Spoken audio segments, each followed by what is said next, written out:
Next, let's talk about tail wag. So what is tail wag? Well, it's when the back end of the coach seems to oversteer to one side or the other. So you could feel this during a sudden lane change, or in some cases even during smaller steering corrections, where it just feels like the back of the coach continues to move after you have stopped telling it to move up front. Excessive overhang can cause this, so we would recommend that you check the ratio of your overhang length and divide that by the length of your wheelbase.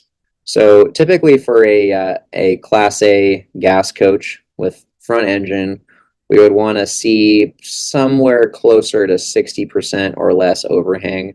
We have seen them as high as a 75% ratio of overhang length versus wheelbase length, and that is really too much and really can increase that feeling of tail wag just with all of that weight so far behind the rear axle. And for a diesel pusher, we want to see even lower since you do have the engine in the back. About 50% is typical for a diesel pusher. Again, we would recommend you check your weight distribution. So as with road wander and rut tracking, tail wag can be worse if the coach is tail heavy. So axle side shift is really a common cause we see of that feeling of tail wag. So a solid axle leaf spring suspension does allow for some side-to-side movement in an axle, just due to the flex in the rubber spring bushings, the shackles, as well as just flex in the springs themselves, and can happen even with a brand new coach with brand new springs and spring bushings. So here you can kind of see an illustration of that. As you have that cornering force acting in one direction, you can just get flex in the springs or in the shackles again, or the spring bushings. So adding a rear track bar can significantly reduce this feeling of side shift, either reduce or eliminate that sensation of tail wag. So what is a track bar? We've talked about it a little bit, especially in the context of the front axle. Well, it works just the same on the rear. So you're got one connection to the axle, the other to the frame. It allows your axle to move up and down, but controls that lateral, side-to-side movement.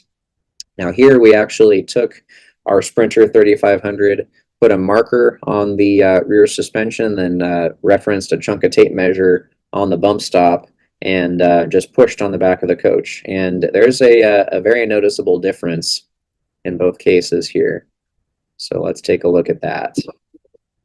On the left is without the track bar, on the right is with the track bar. So you're still getting some movement on the right, but actually quite a bit of it turns into more of a vertical movement, where on the left you are getting a lot of side-to-side movement there. Let's watch that again.